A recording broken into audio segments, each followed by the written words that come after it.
Today we'll talk about the innocent narcissist.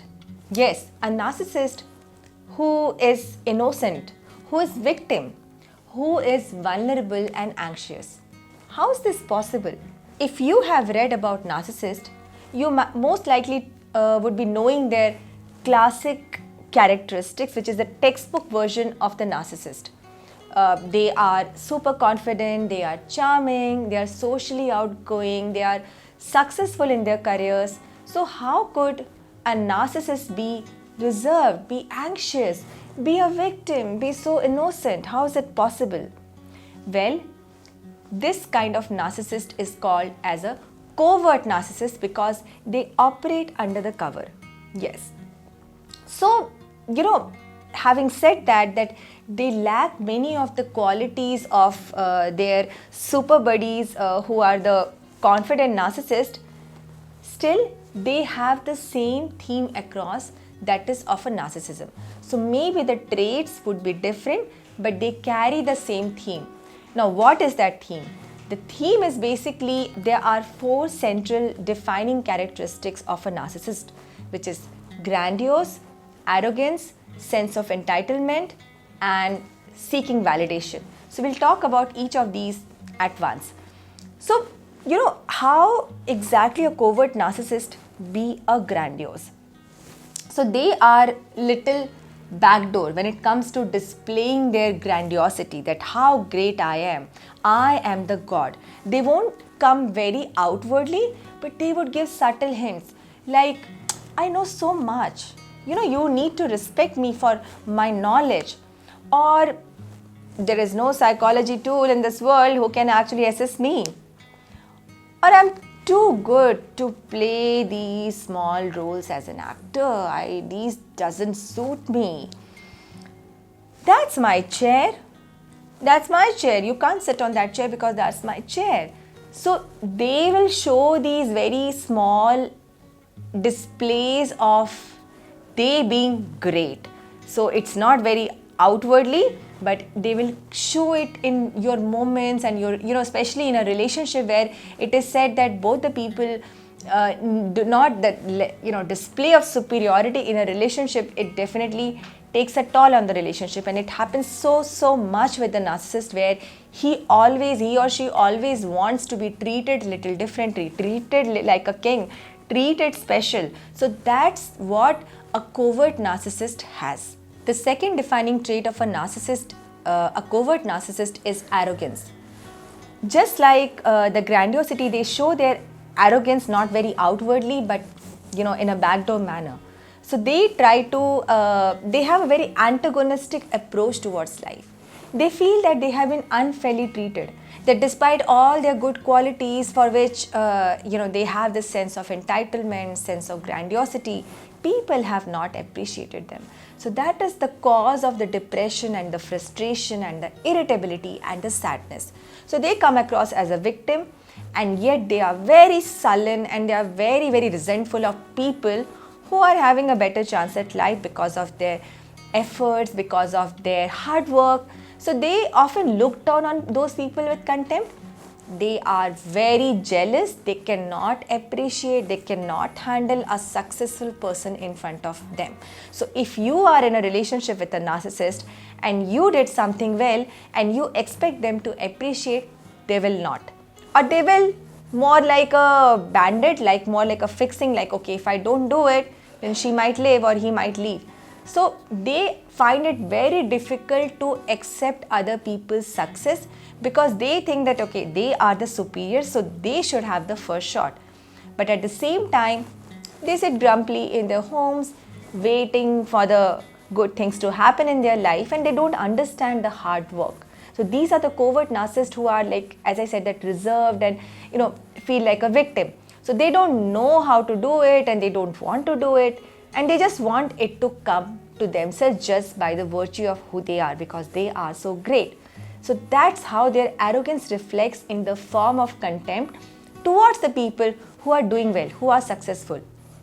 The example could be, don't chase money, it's all a mirage, money is all an illusion. You should instead stay home, stay with your family and kids and have a simple life. I mean, why do you need to go to a business class? You are so greedy. The money has gone into your head. So again, you can also see some sort of manipulation where they are saying that, okay, if someone has a better dream, so they kind of pull down those people as greedy, as selfish, and as just chasing money whatsoever. So they cannot tolerate other people succeeding and getting ahead of them. Then the third is validation seeking.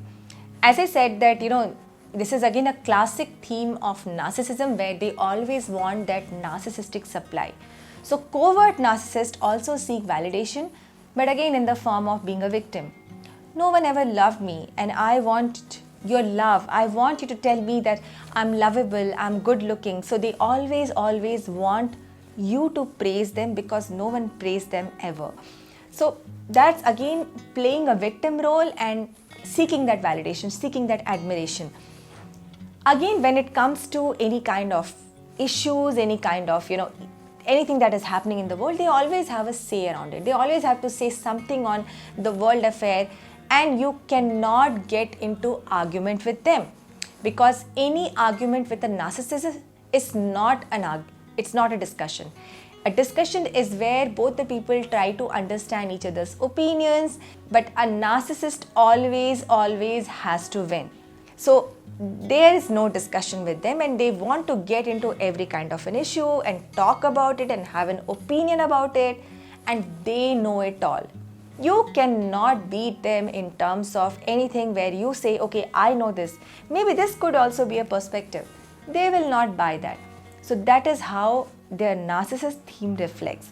So I'll give you an example. So there's this person I dated, and at that time there was a Forbes under 40 list that was published, and he said, oh, all these people, they don't deserve to be that. I doubt that list, like how that list is created. So again, pulling down the people and again playing that, okay, I'm so different and yet I have not been acknowledged, and I look on you, I'm the victim. I look on you to acknowledge me.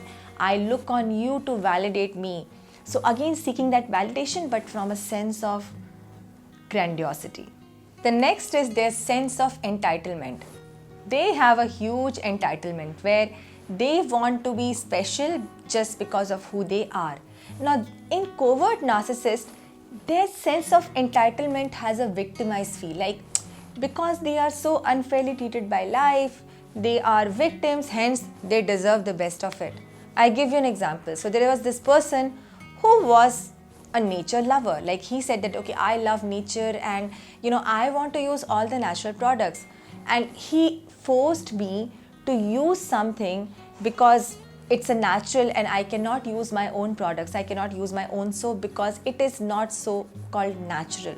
So again, making sure that they are totally inflexible, that there are no rules that is applicable to them and all the rules that are applicable to other people, because they have that sense of entitlement that, and it comes from a place of being a victim, that, okay, no one understands me. I love nature so much that I will force other people to use a product which is not even tested, which is not even, certified. I would want other people to use it simply because I'm a nature lover. So now you see how they piggyback their entitlement on the top of being a victim, where they try to say, okay, I'm doing this, it has all the relevance, and because no one understands me, you don't understand me.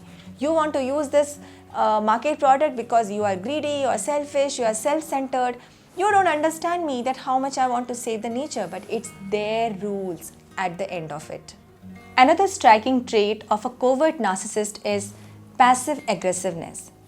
Unlike their big buddies who are the classic narcissist, who can actually tell you on your face that how much they dislike you or how useless you are, the passive aggressive narcissists do it in a backdoor and often sullen way. So for example, you want to trap me because I'm a rich guy, or you just got dressed sexily to convince me because that's all you can do. There was a passive aggressive narcissist who slept for 18 hours at stretch when there was a fight in a relationship. So they will not always come out loud and bold, and they don't. They won't come out as a loud and bold person, but they would express their anger. They will express their seething rage. It's like very slow, and you could actually feel the heat around you, and yet you cannot pinpoint it because it's not visible. So it's a very, very invisible anger, which is what we call as a passive aggressiveness. Covert narcissists are also one of the most hypersensitive people in the world. They cannot take any feedback. If you are with a narcissist person, and if you're sick of them being the same, or them just refusing to change, or refusing to adjust, or refusing to do anything that improves their life, career, and you point it out to them, they will get back at you with anger. They will get back with you with rage and contempt and insult, because they are very, very hypersensitive to any kind of feedback. They cannot accept something being told to them as to you need improvement, because as I said, that grandiosity is the classic theme of narcissism, that I am superior, I am the best. The last defining trait of a covert narcissist is they are chronically argumentative people.